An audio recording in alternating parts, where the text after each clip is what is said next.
অবস্থা দেখো।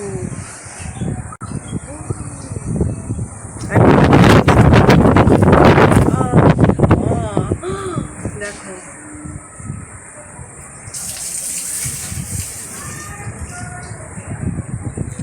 আজকে নামবে, খুব নামবে, অন্ধকার করে এসছে, পুরো পুরো ঝড় হয়ে গেছে। দেখো পুরো আরে বাবা,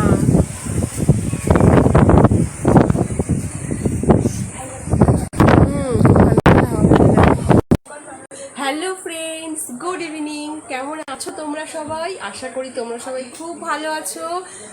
আজ কি বার জানো? রবিবার। ভুলে যাই, মানে বারগুলো না কোন দিন কি বার মাথা থেকে বেরিয়ে যায়। আজ রবিবার। হ্যাঁ, এখন ঘড়িতে বাজে সন্ধে 6:45। সন্ধেই তো হয়েছে, 6:45 মানে বিকেল তো আর বলা যায় না। যাই হোক, তো কেমন আছো তোমরা সবাই? আশা করি তোমরা সবাই খুব ভালো আছো, আমিও ভালো আছি। আর মুষলধারে বৃষ্টি নেমেছে, অন্ধকার আকাশ, মানে আকাশ পুরো অন্ধকার করে, এতক্ষণ প্রচণ্ড ঝড় হচ্ছিল, আর এখন বৃষ্টিটা প্রচণ্ডভাবে বৃষ্টি হচ্ছে। আর দিয়া দেখো কাজ করছে। দিয়া আজকে গুড গার্ল হয়ে গেছে। দিয়া এই যে জামা কাপড়গুলো সব নিয়ে দিয়া জামা কাপড় ভাঁজ করে আল্লায়ের গোছাচ্ছে। আর আমি এখন চলে যাব চা করতে। তাহলে চলো যাই, চা করি। আর একটা ভুতুরে কাণ্ড কি জানো? ভুতুরে কাণ্ড কিনা জানি না, সত্যি ভূতের কোনো কিন্তু ব্যাপার নেই। উরি বাপরে বাপ। তো আর তোমার সাথে কথা বলতে বলতে হঠাৎ করে বিদ্যুৎ এমন মানে জোরে বিদ্যুৎ চমকালো, কি বলবো। আর যেহেতু কিছুদিন আগে জানো, রিসেন্টলি আমাদের একসাথে এরকম একটা খারাপ একটা ঘটনা ঘটে গেছে, তো ওই জন্য একটা ভীষণ আতঙ্কে ভুগি সবসময়। তো যাই হোক, যেটা বলছিলাম, ভুতুরে কিনা জানি না। তো তোমরা তো জানোই যে আমাদের কারেন্ট ছিল না, লোডশেডিং হয়ে গেছিলো গতকাল থেকে। হঠাৎ এমন ঝোড়ো হাওয়াটা মানে দিয়েছে, ঝোড়ো হাওয়াতে আবার কারেন্ট চলে এসছে। বোধহয় কোনোভাবে কোনো লুজ কানেকশান হয়ে গেছিলো কোথাও। তো যাই হোক, এই হয়েছে। আর ইলেকট্রিসিটির ওখান থেকে ওরা ফোন করেছিল, ওরা আসছে, ওরা এসে একটু চেক করে দিয়ে যাবে। যাই হোক, এটাই হচ্ছে একটা ব্যাপার, মানে কাল থেকে কারেন্ট নেই। হঠাৎ ঝোড়ো হাওয়াতে আবার, যেই এক ঝোড়ো হাওয়ায় কারেন্ট নিয়ে গেছে, এক ঝোড়ো হাওয়ায় আবার কারেন্ট দিয়ে গেছে।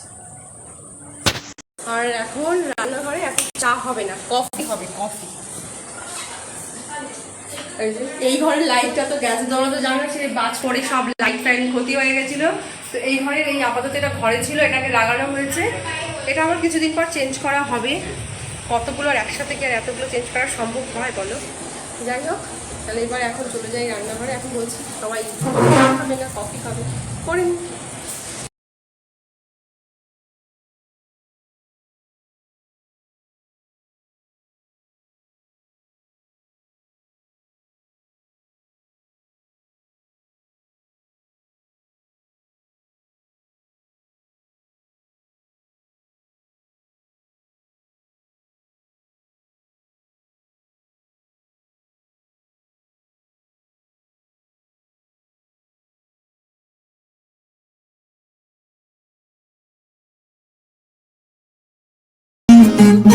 কফি খাওয়া শেষ করে এখন চলে এসেছি মুড়ি নিয়ে। এই যে এখন মুড়ি মাখবো। তো সন্ধ্যের সময় মুড়িটা খাওয়া হবে। এই দেখো, শসা, পেঁয়াজ, চানাচুর, টমেটো, লঙ্কা, লেবু আর আম তেল আর একটু বিট নুন, এই দিয়ে হবে এখনকার মুড়িটা মেখে খাওয়া। জমে যাবে, মানে এত সুন্দর, এত কিছু আইটেম আছে না, মুড়ি মাখাটা কিন্তু দারুণ হবে। আমার মুড়ি খেতে না আমি ভীষণ ভালোবাসি, শুধু এখন বলে নয়, ছোট থেকেই।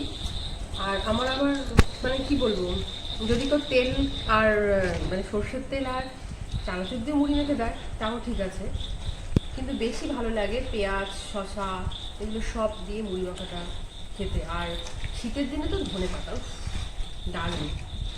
এমনকি আমি ভাজা মশলাও করে রাখি, জানো তো, এক সময় মুড়ি খাওয়ার জন্য। মানে মুড়ি খেতে আমি এত ভালোবাসি যে ওটা বেশ, মুড়ি খাওয়াটা জম্পেস হতে হবে। মুড়ি খেতে আমি ভীষণ ভালোবাসি, মানে ছোটো থেকে ভীষণ পছন্দের। আর আমার ভাই, ও একটা ছেলে হয়েও তোমরা বিশ্বাস করবে না, এত সুন্দর মুড়ি মাখে, মানে কি সুন্দর, এত তৈজুত করে ধৈর্য ধরে সব রকম জিনিস দিয়ে গুছিয়ে এত সুন্দর করে মুড়ি মাখে, কি বলবো। মানে অনেক মেয়েরাও বড় অধৈর্য হয়ে পড়বে। যখন আমি চাকদায় যাব আবার, ভাই মুড়ি মাখলে তোমাদেরকে একটু শুধু দেখাবো যে ও কত সুন্দর করে মুড়ি মাখে। তো আমাদের মুড়ি খাওয়া হয়ে গেছে, মুড়িটা সত্যিই খেতে খুব ভালো লাগলো। মুড়ি খেয়ে এখন দিয়া এই যে পড়তে বসেছে, আর বসেছি দিয়াকে পড়াটা একটু দেখিয়ে দেব। দিয়ার পড়াটা দেখিয়ে দিয়ে তারপরে আমি আমার স্কুলের কিছু কাজ করব। তো তাহলে দিয়াকে একটু পড়াটা দেখিয়ে দিই।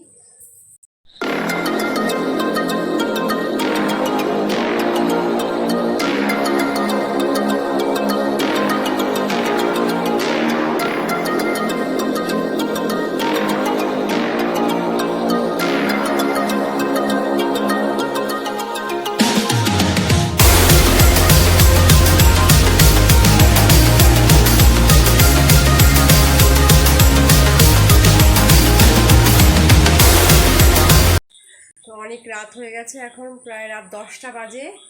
তো এখন দিয়ার পড়াও হয়ে গেছে, আর আমারও যে স্কুলের কাজকর্ম ছিল মোটামুটি হয়ে গেছে। এখন চলে যাব রান্নাঘরে। তো এখন রুটি তরকারি সবই করতে হবে।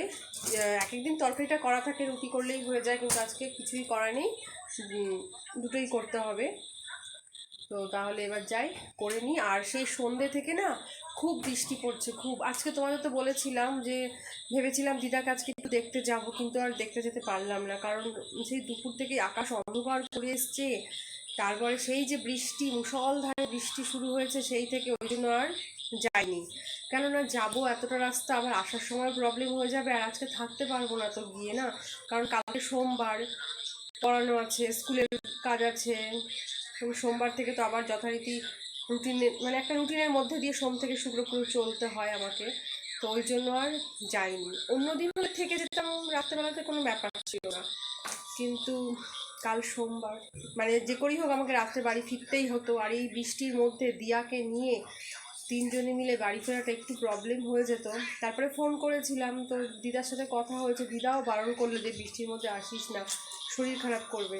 আর আমার যেহেতু ঠান্ডার ধাত আছে, একটুতেই ঠান্ডা লেগে যায়। তো যাই হোক, ওই জন্য আর যাওয়া হয়নি। তবে কালকে যাব। আর কালকে তো বললামই যে ডাক্তারের অ্যাপয়েন্টমেন্ট করা আছে দিদাকে কালকে দিদার ডাক্তার দেখাতে মানে যাবে। তো কালকে যাব, দেখি কখন যাই। ইচ্ছা আছে দুপুরবেলা তাড়াতাড়ি খেয়ে দিয়ে বেরোবো, কিন্তু হয়ে আর ওঠে না, কেননা ওদেরকে পড়িয়ে এত দেরি হয়ে যায়, দেরি হয়েই যায়, তাড়াতাড়ি আর হয় না। তো দেখি কি হয়। যাই হোক, তাহলে আজকের মতো ব্লগটা আমি এখানেই শেষ করছি। সবাই ভালো থেকো, সুস্থ থেকো, আর অবশ্যই যারা আমার চ্যানেলটা সাবস্ক্রাইব করেনি প্লিজ সাবস্ক্রাইব করে দিও। এখনকার মতন শুভরাত্রি, টাটা।